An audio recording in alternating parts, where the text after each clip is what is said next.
Good morning, Bruce. And you have ran for office before, but this is the first go around for Martin County Commission, and we're going to hear all about it. And before we get into that, I want to share with everybody if you want to look up Bruce on the internet, BruceNathan2024.com is his website. He is the father of 6 children, United States Army veteran, doctor of physical therapy, treating patients for 28 years. He's a farmer at Nathan's Family Farm and a rescue 501c3. Also an inventor with a U.S. patent. We have to figure out what that is here in a second. Originally a New Yorker, he moved to Florida in 2000 and now lives in Palm City Farms and the co-owner of Palm City Farm Camp. He's a candidate for United States Senate in 2016. You may remember that. Also for governor in Florida for 2018. And now this year, Martin County Commissioner 2024. Bruce Nathan and Nathan Family Farms, welcome here to the Casey Ingram Show, and we're excited to get to know about you. Well, thank you very much. It's nice to be actually back here because I did a show here for many, many years called For Your Kids radio show, and it was all the way from about 2001 until about 2011. So it was a long time we were on the air here, and once a week, and so it's a familiar pattern to be back. It's So, fantastic. And yeah. I had you on as a candidate. I think it was back for the governor in 2018 as well. Folks, if you have a question for Bruce, 220-WSTU, 220-9788. We'll take those. And I'm also watching the Facebook Live feed. If you have a question, I'll pass that on to Bruce. But first of all, tell us about the patent. So, the patent. So I invented a gourmet mouth rinse. Everybody, all the mouthwashes that are out there have all kinds of stuff in there that you can't even pronounce. So what I wanted to do was make something that was going to be unique and it does not expire. And the way I made it was, the patent is called Bruce Juice, JEWCE. Nobody else had this, and so I took, for a regular person, not a lawyer, to get a patent, it takes quite so many years. And so finally, at the end of 23, I got the patent. It took a little over 2.5 years to get this patent. Congratulations. I'm sure So that was a learning experience all in the itself. whole thing is a learning experience, but it's got it's on Amazon. You can look it up, Bruce Juice, and selling on Amazon's a whole different experience too. So it's quite the thing to be able to get that, and all the proceeds go to Nathan's Family Farm and Rescue because it's a 501c3. So every dollar that's put in there from Amazon goes directly to that bank account. Oh, fantastic. So Fantastic. that's the way it works. And so tell us a little bit thing. about yourself. What's on the farm and what's the 501c3? So the farm. So when we moved it to this farm on Moore Street in Palm City Farms back in 2019. My daughter said, can we have some chickens and raise some chickens on the farm? And we've got 2.5 acres. And I said, sure. They already had like a dilapidated coop that was there and stuff like that. And I said, sure, I'll revamp it and we'll make it work. So we got 17 chicks to start with, and we brought them out there and started making that whole thing work. And then before you know it, it's can we get some sheep for the pasture, because we had a nice pasture. It was very green and plush. Sure, let's get some sheep. And so we were actually saving some sheep from slaughter because this guy that we had met was actually going to sell them to slaughter in Okeechobee. So I said, okay, we'll buy them from him and we'll take it from him. So we've got some sheep. Then the county of Okeechobee calls us. Do you guys take pigs? Okay, we'll take some pigs. All right. And then somebody else called. Can you handle some goats? Sure, let's get some goats in there. So before you know it, now almost 5 years later, so we've got 36 sheep, we've got 2 rams, we've got 4 goats, we've got 24 pigs, and we've got we got 32 ducks, and we've got how many chickens? Probably about 240 chickens now. So you have a lot of eggs out there. We have a lot of eggs. So just yesterday, I brought almost 45 dozen eggs to the Salvation Army food pantry. Oh, fantastic. So because they need them. They can't get eggs from the store because when the store eggs expire, they're garbage. Bruce, that's something that's come up before the county commission before, and that's backyard chickens. And the county commission had voted no on it just a couple years ago. Right. So what would your stance be if I know that some of the people still would like to have that zoning changed where they can have the backyard chickens? Well, especially when the eggs are so expensive. And why can't they have 4, 6, 8 hens back there and keep them back there? Roosters is understandable. We've got about 63 roosters on our property. They do create a little bit of a noise for some people. Those are the noisy ones, They but are the hens are not. The ones the that lay hens, the eggs right? are not. The hens are not making any noise at all. So, so there's no reason why we can't make that come back to reality and have some chicks and chickens back there, so people can get their own eggs. And some, if you get, there are different types. There's 200 different species of chicken. So if you get the ones that are heavy in laying, some lay up to 260 days a year. So if you get those, they get heavier in laying, and then you'll be able to get more eggs that way. Less expense for you at the store, because it seems like you're turning around every 5 seconds. There's some kind of a new problem with the chickens, and they have to start killing them for some reason or another. And you're right about the expense too. I mean, a chicken lays an egg typically every day, so it's a good protein and food source for folks. No doubt. And for me, I don't understand why. So people kill, they kill chickens, okay? But you're killing a food source right there. Right. You could potentially have, food for years and years. But you kill the chicken, well, you just lost your whole food The source food right source, there. that's exactly right. So we used to eat a lot of chicken back in the day before we had the farm and stuff like Right. that. We eat no chicken anymore. So because we feel that there's an intelligence in chickens, and so they all have their own homes, they all have their own ways of life, they all have their own territory. So it's quite the thing about being a farmer and seeing these animals on how they all work. And so we also have 5 dogs, and we have 16 cats. A lot of them are outdoor barner cats. Some are indoors, and we got bunnies and quail. And so we've taken on a whole big part of what happens to, like, the Humane Society can't take on any more animals right now. They've closed their ability to take on animals. So we actually got a call on Saturday, a text on Saturday. And they said, "Can you take a rooster? We've had it here for a week." I said, "Sure, we'll take another rooster." Do that some more. So- What else do you do besides the nonprofit, Bruce, that's bringing you here into politics and running for county commission? So, well, my life is a physical therapist, really. For 28 years, I've been treating people, and I've treated thousands of people. And that's not an exaggeration, because you have to imagine, over 28 years, I've gone into home care. I did that for over 20 years. Now with a very prestigious orthopedic group here in Martin County and in Port St. Lucie. So it's for me, I like to see the patient, I like to find the solution, and I like to make it so that they are going to be better. Is it going to go through a lot of pain to get better? Yes. There's a lot of painful things before the human body can get better. As a physical therapist, we make that happen, okay? So, I joke about where I work, and I said, there should be a sign up there that says, "If you are in pain, you are here." So, because that's basically what it is. But by the end of the time that they've been there, if it's 3, 4, 5, 8 weeks, whatever it is, as short as possible, they always walk out of there and they say, "Thank you so much for putting me through this and making me happy." Again, So, we're speaking with Bruce Nathan. He is running for Martin County Commission, District 5. That is currently held by Commissioner Ed Campy. Let's talk about some of the issues in Martin County. So There's a lot of issues. them that people are very concerned with. And first of all, do you support term limits for county commissioners? well, I do. Unfortunately, I saw the bill and it died. As Yes. you know, it died in readings up in the House, and it's an unfortunate thing. But there's always some political thing that makes these things die. And sure, should there have been a 2-term limit? Yes, and there should be a term limit for the Congress and for the Senate. We have it for governor. We have it for president. Why don't we have it for every major elected official? And the way they had it written up actually was, so you could have 2 terms, take a year or 2-year break, and then you could come back. So even that wasn't even acceptable. So I don't understand why we can't have the But locally, if you got on the dais, you could be one of 3 commissioners that could support it for a local county. Yeah, I could. Well, I would never. So for me, I'm elected. I'm on there for 4 or 8 years, and the only reason I'm on there for 8 years, for another 4 years, is because people have liked what I've been doing.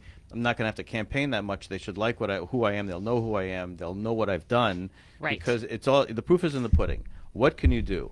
So what solution can you make for the problems that you have? And Lord knows there's a huge amount of problems. Every county has a lot of problems. St. Lucie's got tons of problems. They have 7 commissioners up there. Our county has a lot of problems, but we've got 5 commissioners that all kind of hang in cahoots. And I was at a forum even last night with Campy and Smith, and even they back and forth said, I agree with him, I agree with him, I agree with him when they came up to issues. but of course they're going to agree with each other. So that because they're all in cahoots. You have to look at these things from the outside, from the people, and how do from how what do the people see? And for me, I even take a step back. I say, what's going to be good for our children in the future? That's the biggest picture for me because at our place, let me talk about Palm City Farm Camp for a second. So we have children that come for 8 or 9 weeks throughout the summer. It's a week-long event each time. It's 9 to 2 or 9 to 5, and they come to Palm City Farm Camp, and they get to learn about animals and agriculture. They are not allowed to use their phones. There's no tablets. There's no use like that. They are out and about. There's a whole structured program for them all throughout that day. And the learning is just incredible. The first thing I ask them when they first get there on Monday morning is who wants to be a farmer or who wants to be a veterinarian. And I might get one hand or two hands. By the time they're done, I'll get sometimes at least half of them that say that. And as you probably know, Casey, we have less than 1% of America right now that are farmers. So we are destined to be to not work as humans if we don't get more farmers out there to watch over the land and the animals. It's a sad state that you think about how much agriculture has decreased over the last half a century. Honestly, Correct, and the county commissioners are rolling over all of our agriculture we have now. So you got Newfield Farms out there with the 2,300 acres that's getting rolled over, and they're saying, "Oh, it's going to be a nice and nice and nice." Not. You've just now killed a lot of animals that were out there in first place. And it's Story, Florida, 2,700 acres. They want to make this whole thing in the unique water system and put this whole thing. It's such a pie in the sky deal. But obviously, you're taking acres away from certain animals that have been there. Now, the idea is, of course, animals that they're saying animals that are not. It's not going to hurt them to be moved or whatever. But we know what really happens. What really happens is they get killed. right? Okay, Right. and so I as a farmer, again, I go back as a farmer and a physical therapist, somebody who looks at these animals every day, and see, I had one sheep this morning, minutes ago, that was bleeding because a pig bumped into him with a very sharp tooth. So I had to go there. I have to try and get him. I have to put some peroxide on him, put some noose. I mean, this is what I do. I Right. make it so, and you got to remember when you have this many animals, we have over 300. I'm looking at everything every morning. So just think what I could do on the county level and how I can make this work for not only the animals and agriculture, but back it up now for the children of the future of our county, because the children is really what's going to be holding our county, are holding us accountable in 20, 30, 40 years. Would for have what you we do voted today. yes or no for the rural lifestyle amendment? I'm not sure what that. That was the amendment they just passed. I don't know, it was about a year or two ago down on Hope Sound. That project is one that brought it forth, where about 1,000 acres gets put into conservation and perpetual easement. There's certain rules around that, and then it's kind of cluster development. So then they got 300 homes in a certain part of the property. It was a big zoning issue with Martin County. A lot of people were either for or against it, but it addressed the rural lands in western Martin County, and that's I just wondered. I didn't know if that was something that you would be supportive of or not. It was an issue here. What do you see as the biggest three issues here in the county?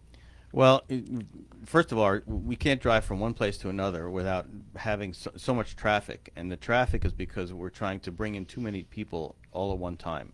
So we have to slow down our growth. Okay, so that's one of the biggest things is slowing this growth of this county.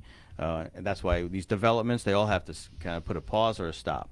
Because until we have some infrastructure to go along with this and some long-term planning, and that's what I did.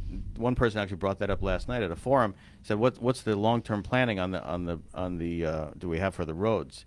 And my answer was that there doesn't seem to be any long-term planning. And then Ed came up and said, "Oh, we've got the MPO, and that's a long-term project for us." Well, I opened it up right on my phone right there to look and see exactly what it was. Okay, 542 pages. Okay, so who's reading through that? Right. And nobody's going to read through that. And the planning. And I got the page. Even when I was sitting next to him, I'm very quick.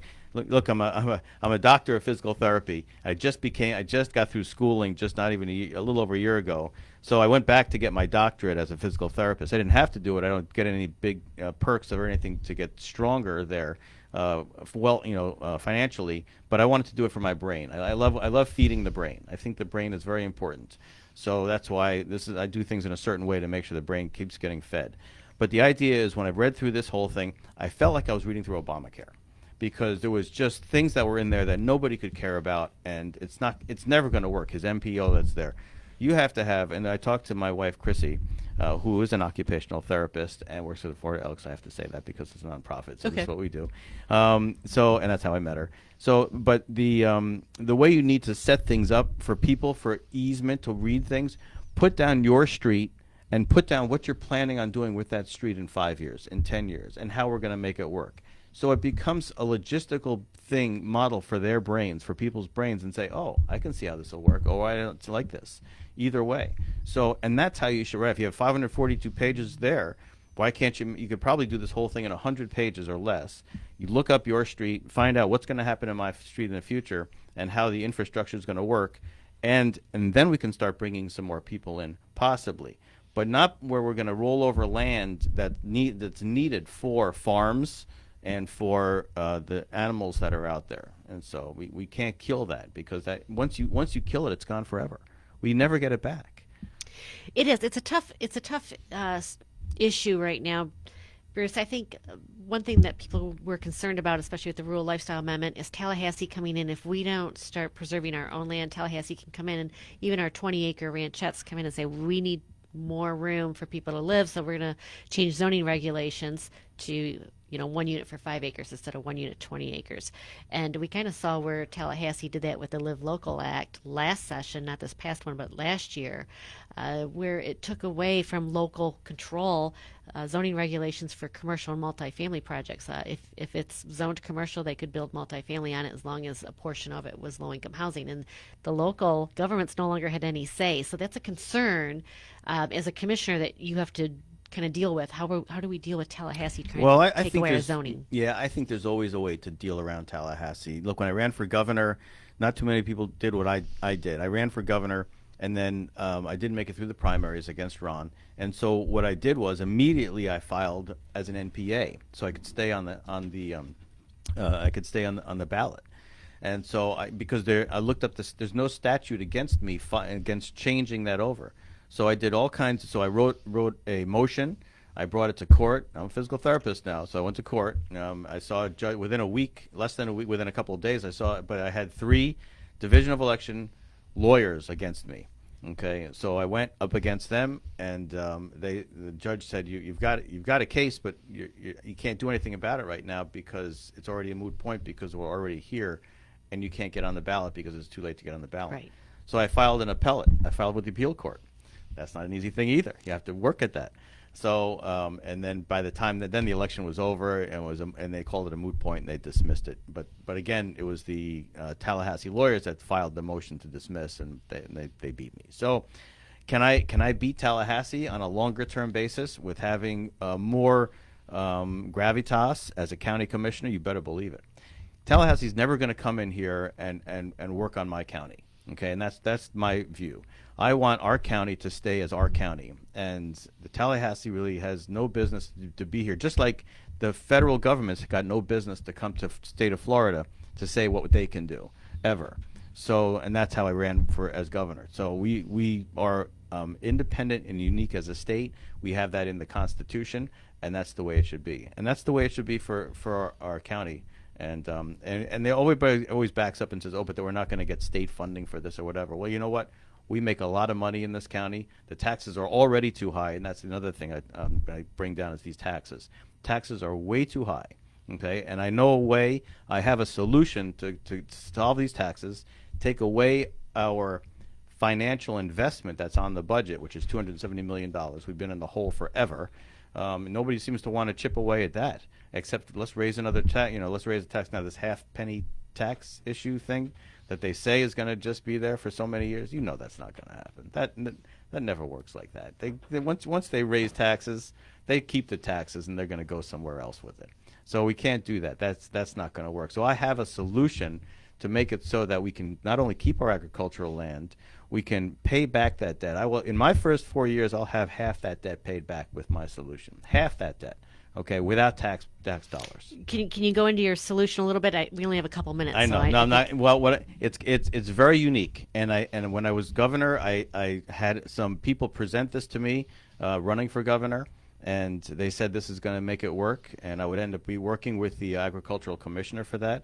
So, and it was absolutely going to work. And so I don't want to go into it too much, but I can tell you right now it is viable. It's legal. We'd be able to make it work on all of our county lands that are open, and it'll have a zero impact against animals, okay, and other creatures that are out there, and it'll have a return on the dollar for us. So that's what we need to do. You need somebody who's going to be out there and be creative, and that's what I am. As a person, again, a physical therapist, each person is different. I have to find a solution for each of those people to make sure they're going to get better. And I've done this for 28 years, and I can do it here.